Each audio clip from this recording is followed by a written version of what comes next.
Buenos días, soy Sonia Torreblanca y soy vuestra profesora de Economía y vamos a comenzar este tema 4, la empresa y sus funciones. Como hemos estudiado en temas anteriores, las empresas producen los bienes y los servicios que necesitamos y los ponen a nuestra disposición en el momento oportuno. Si recordáis, ¿esto cómo lo hacían? Pues transformando los factores de producción en bienes que son útiles y que satisfacen esas necesidades que tenemos y además intentan hacerlo de una forma más eficiente. Pero, ¿cómo funcionan estas empresas? ¿Y qué objetivos tienen? ¿Y cómo se distinguen unas de otras? ¿Cómo calculan sus beneficios? Bien, pues comenzamos.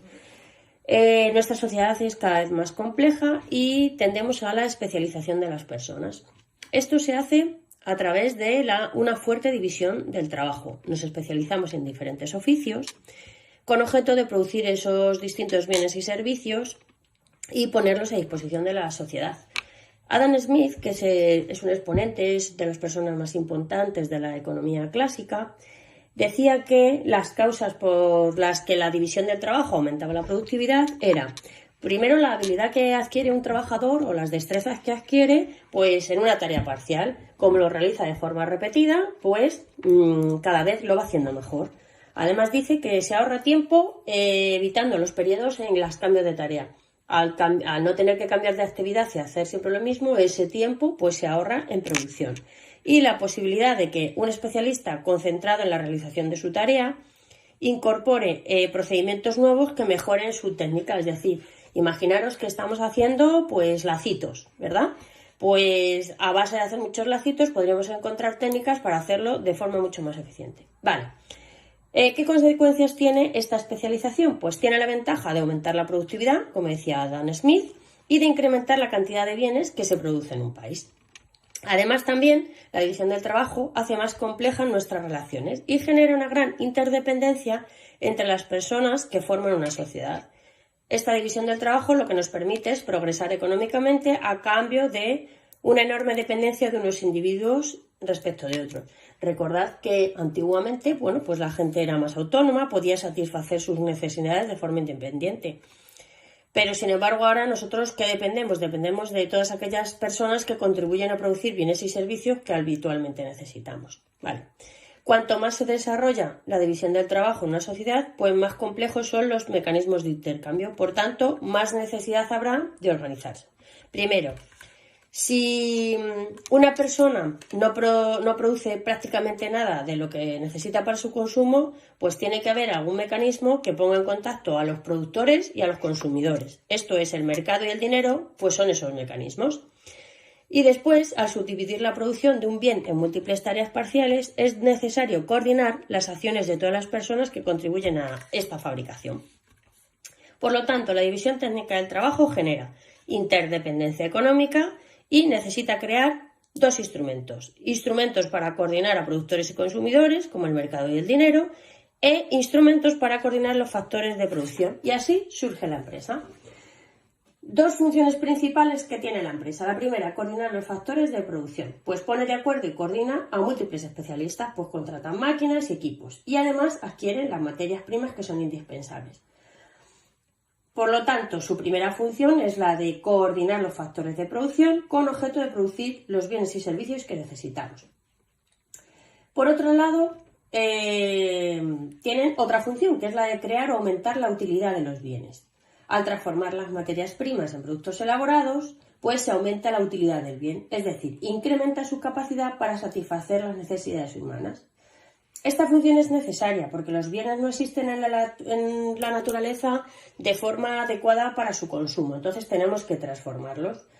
Por ejemplo, si queremos una mesa, pues aquí necesitaremos de la empresa que corta la madera, de la empresa que monta el mueble, de la agencia de transporte, hasta llegar al establecimiento que nos vende y nos da procesada la mesa.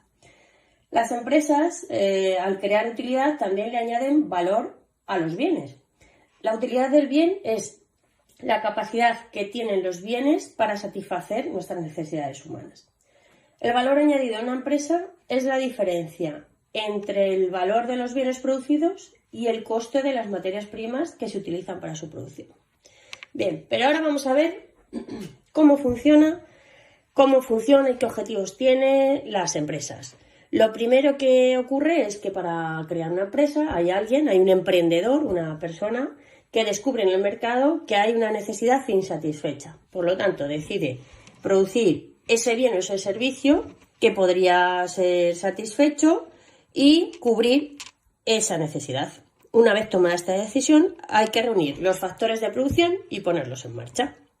Para poder producir, las empresas, ¿qué hacen? Pues compran las materias primas que necesitan, adquieren maquinaria, contratan profesionales, contratan servicios y los precios que pagan por todo esto que compran y contratan son los costes de producción de la empresa. La empresa obtiene ingresos pues de la venta de los productos que vende. La diferencia entre los ingresos y los costes de producción es el beneficio de la empresa. Por otro lado, tiene diversos objetivos. Bueno, principalmente o históricamente siempre se habla de maximizar los beneficios, tratar de obtener los máximos ingresos por la venta de sus productos con los mínimos costes de producción. Pero junto a esto existen otro tipo de objetivos que no es solo ganar dinero. Por ejemplo, el objetivo de crecimiento y de poder en el mercado para asegurar futuros y mayores beneficios. Segundo, objetivos de estabilidad y adaptabilidad al medio. Las empresas tienen que estar abiertas a los cambios y a todas las innovaciones tecnológicas, porque si se quedan desfasados, pues reducirían sus ingresos, ¿verdad? Y por último, los objetivos de naturaleza social. Cada vez es más frecuente que las empresas tengan la responsabilidad social tanto a los colectivos de los que dependen como hacia la sociedad y el medio ambiente, ¿verdad? Las relaciones que se establecen dentro del mercado o cómo funciona la empresa se hace en un ciclo circular de producción. Primero, recordad, la empresa adquiere primero las materias primas de sus proveedores que se almacenan y pasan a fabricación. Una vez que transformamos en productos terminados, se almacenan hasta que salen a su comercialización. En los puntos de venta son adquiridos por clientes que pagan por ellos. Con ese dinero, las empresas pagan a sus proveedores y vuelve a reproducirse el ciclo. Dentro de los componentes de la empresa, ¿qué tenemos? Pues tenemos elementos que son comunes. Primero, el grupo humano o el capital humano, que es el que está formado por los trabajadores, los empleados, los propietarios del capital o los socios de la empresa y los administradores o directivos. El patrimonio, fundamental, que es el conjunto de bienes económicos que son necesarios para desarrollar su actividad. ¿Qué constituye el capital de la empresa? Pues los edificios, la maquinaria, los equipos, las naves, las materias primas, el dinero en los bancos, el dinero de la caja. Por otro lado, ¿qué tenemos? La organización, que es el conjunto de relaciones de coordinación y de comunicación que se da dentro del grupo humano y de la empresa, ¿vale? Es decir, habrá un organigrama. Y por último, el entorno o el marco externo pues, que rodea a la empresa, que es desde donde la empresa recibe sus influencias. ¿Qué le influye a una empresa? Pues veréis, le influye las medidas que toman los gobiernos, las crisis económicas, los tipos de interés, los avances tecnológicos, los cambios en los hábitos de consumo y en las modas. Pero también, pues la empresa también influye en ese entorno, entonces debe cuidar un poco los efectos que produce su actividad en la sociedad o, por ejemplo, en el medio ambiente. Imaginaros, por ejemplo, pues que haya vertidos, ¿vale? Podemos considerar a la empresa como un sistema que es abierto al entorno en el que desarrolla su actividad y en el que influye y del que recibe influencias. Ahora vamos a ver la eficiencia en la producción. Primero vamos a ver tres conceptos. La definición de tecnología, que es un conjunto de procedimientos, equipos y maquinaria que se utilizan en el proceso de producción, así como la forma de coordinar medios humanos y materiales en ese proceso. La eficiencia técnica, que es obtener de la máxima producción con unos recursos dados. Y la eficiencia económica, que es obtener la máxima producción con el mínimo coste posible. Bueno, la eficiencia en la producción es que una vez que las empresas han elegido qué bien o qué servicio van a producir, deben decidir cómo producirlo, es decir, qué tecnología van a utilizar y cómo combinarán los factores. Decíamos que la eficiencia técnica, que es la obtención de la máxima producción con unos recursos dados, pues las empresas lo que tratan de elegir es la técnica que les permita producir la mayor cantidad posible de bienes con los recursos existentes. Como dijimos, los recursos son limitados.